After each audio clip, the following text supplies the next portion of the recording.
Jadi saya terbiasa untuk bercerita dan saya berpikir bahwa itu relevan dengan profesi ini. Kita kan konsultan, senjata kita kan sebetulnya mulut kita. Yang terpenting adalah bahwa yang kita sampaikan harus ada landasan teorinya tetap. Itu yang tadi saya bilang, lighting design harus balance, ada teori-teori dasar yang harus dipenuhi juga. Gitu. Tapi yang kan pertanyaannya tadi apa sih yang membedakan cara desain saya? Nah itu, storytelling itu, ya narasi itu makanya di buku ini, di buku Luxit ini teman-teman juga bisa mendapatkan insight cara berpikir saya atau metode pemikiran saya tentang bagaimana proses saya mendesain. Selamat datang di podcast Luxit Proportion, kolaborasi eksklusif dalam rangka peluncuran buku Luxit yang mengangkat perjalanan para lighting designer Indonesia berkelas dunia. Hari ini kita akan mengobrol dengan Endrawan Nimpuno. Atau kita suka panggil Ian. Iya, biar nggak kepanjangan ya. Seorang lighting designer yang telah menerima penghargaan dan menjadi bagian dari buku Luxit ini. Selamat datang. Ya, terima kasih sudah mengundang saya kemari. Saya merasa terhormat ya bisa ketemu sama Mas Fernando di sini. Boleh sharing sedikit cerita bagaimana perjalanan masa lalu sehingga akhirnya bisa menjadi seorang lighting designer berkelas internasional. Oke, mungkin saya mulai dari latar belakang pendidikan saya dulu ya. Dulu tuh saya kuliah di UI, Universitas Indonesia, kemudian lulus tahun 2003 ya. 2002 lah, 2002, 2003 gitu ya. Nah, saya arsitek waktu itu, ngambil jurusan arsitek, Fakultas Teknik, jurusan arsitektur. Nah, karena ideologi waktu itu gitu ya, lulus itu ya harus jadi arsitek dulu dong. Ya, jadi setahun saya merasakan jadi junior arsitek dulu. Tapi kok ya tetap tahun kedua saya mau pengen jadi arsitek. Saya ngelamar dulu, nama perusahaannya Geraha Cipta Hadi Prana. Ya, waktu itu biro yang cukup besar waktu itu. Saya tertarik. Sampai sekarang juga cukup besar. Ya, sampai sekarang pun masih berjaya lah ya. Proyek-proyeknya masih cukup banyak dan bagus-bagus gitu. Nah, cuman pas saya ngelamar waktu itu nggak ada lowongan yang saya mau jadi arsitek. Gitu. Jadi adanya apa? Gitu. Kebetulan saya punya kolega yang saat ini juga lighting designer juga, bahkan saat ini juga ada di salah satu nama di buku yang Luxit yang sekarang, namanya Ani Kurniawati. Gitu. Dulu memang dia kuliah bareng-bareng saya di UI gitu. Nah, Mbak Ani ini tahu saya ngelamar ke Geraha Cipta Hadi Prana, akhirnya dia ordal ya. Dia ordal terus merekomen saya untuk ini backgroundnya sama sama saya arsitek. Jadi mungkin bisa dicoba untuk jadi lighting designer di perusahaan ini. Akhirnya saya diterima dan semenjak itu malah ya jatuh cinta saya sama profesi lighting designer. Maksudnya jadi lupa gitu soal arsitek. Di Hadi Prana berkarir berapa lama?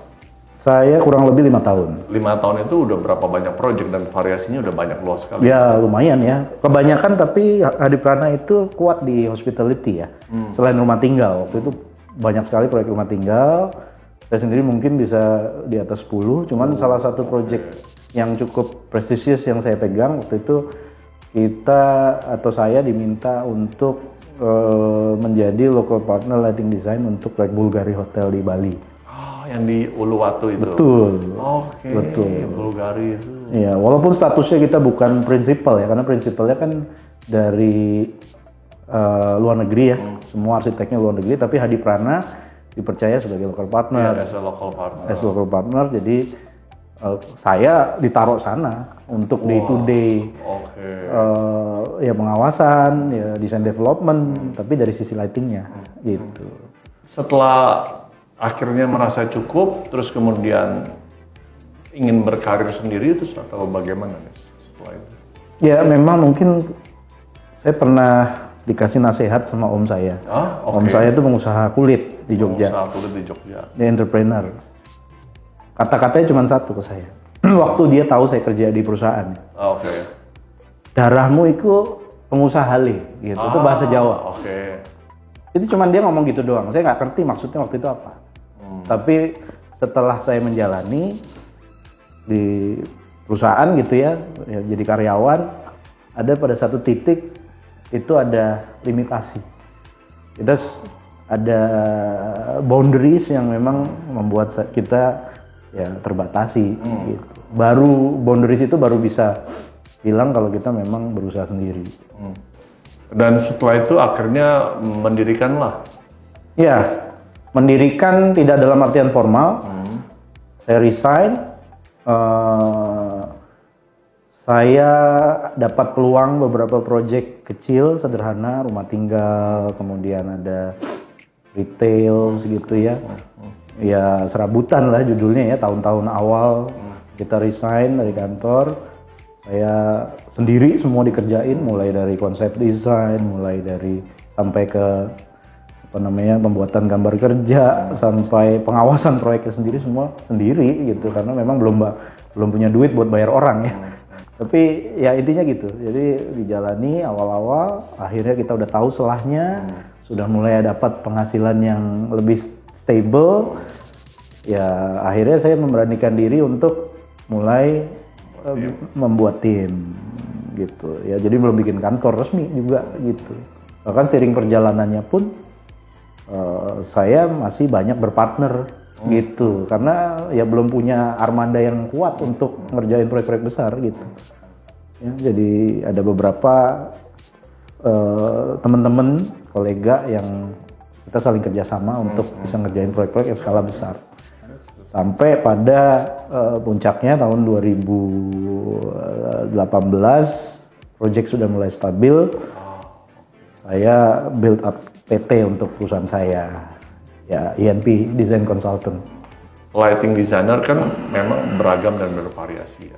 Apakah memang setiap atau filosofi daripada seorang Ian ini ada hal khususkah mengenai gaya khasnya atau pemikirannya sebagai lighting designer compare than others ya?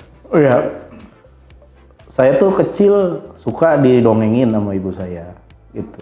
Hobi saya waktu sekolah tingkat dasar SD, SMP, SMA tuh main game, tapi yang ada ceritanya. Hobi saya waktu kuliah sama kerja itu nonton. Nonton yang ceritanya kompleks. Saya kuliah di UI yang notabene metode pembelajaran itu konseptual, jadi holistik gitu ya, bukan technical approach. Jadi metode perencanaan yang sangat konseptual. Jadi saya dilatih ya dalam hidup saya itu untuk bercerita. Nah itu kebawa dalam proses mendesain saya di profesi saya sekarang, gitu. Saya selalu memulai dengan proyek untuk mencari konteks cerita dari proyek itu sendiri, gitu.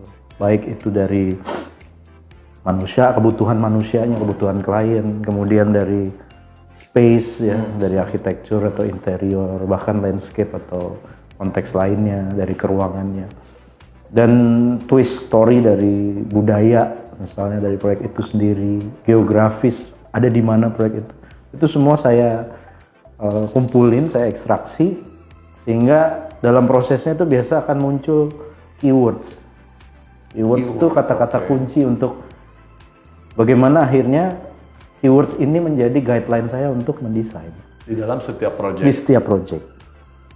Gitu. Pernah dengar ya kalau di arsitek gaya elegan, nah itu keywords. Oh iya.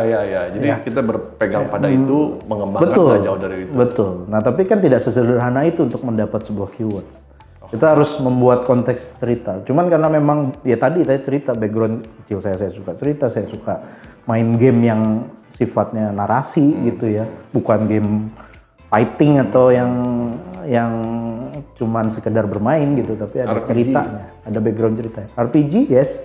Role playing game, ya karena biasanya narasinya kuat ya. Betul. Jadi saya terbiasa untuk bercerita, dan saya berpikir bahwa itu relevan dengan profesi ini. Kita kan konsultan, senjata kita kan sebetulnya mulut kita. Yang terpenting adalah bahwa yang kita sampaikan harus ada landasan teorinya tetap. Oh ya. Itu yang tadi saya bilang, lighting design harus balance, ada teori-teori dasar yang harus dipenuhi juga.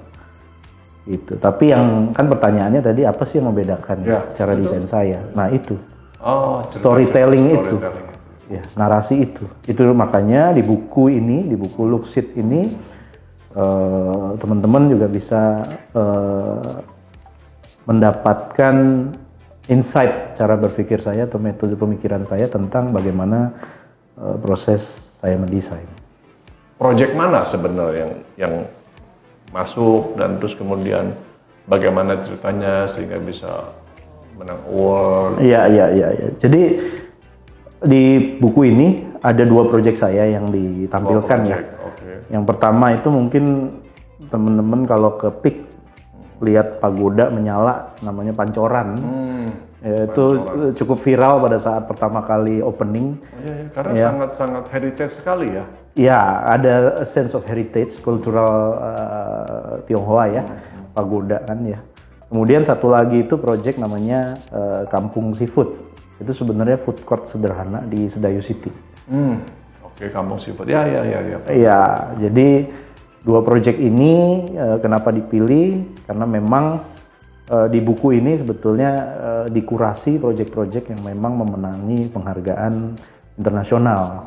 Ya, kebetulan untuk di Pancoran itu saya memenangi Exterior Lighting Award di LIT Award Honorable Mentions di tahun 2022. Kemudian di tahun 2023-nya saya memenangi award untuk Installation Lighting, Art Installation Lighting untuk Kampung Seafood. Bangsa Indonesia itu bangsa yang besar.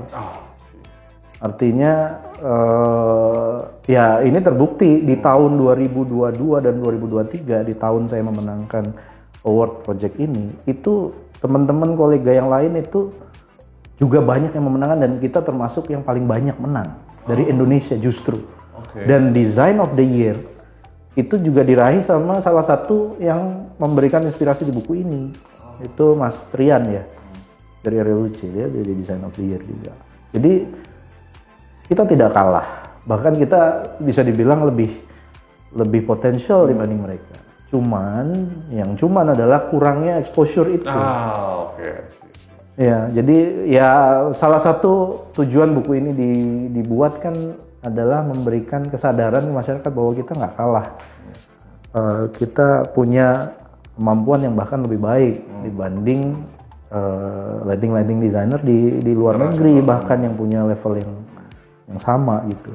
Dan tadi sebetulnya tertarik dengan 2 project tadi itu, kalau bisa di-sharing sedikit tanpa harus banyak-banyak karena harus beli dan harus baca sendiri. Nanti detailnya. Kalau nggak mana seru. Ya intinya 2 project itu yang sangat mewakili metode pemikiran saya yang tadi saya cerita, storytelling. Keduanya itu saya anggap mempunyai kekuatan storytelling yang bahkan tanpa saya ngomong lebih jauh, orang akan bisa merasakan situasinya. Harapannya tentu saja industri ini menjadi besar ya, industri lighting ya. Karena ya saya sendiri ada di sana. Jadi sisi egoismenya di situ.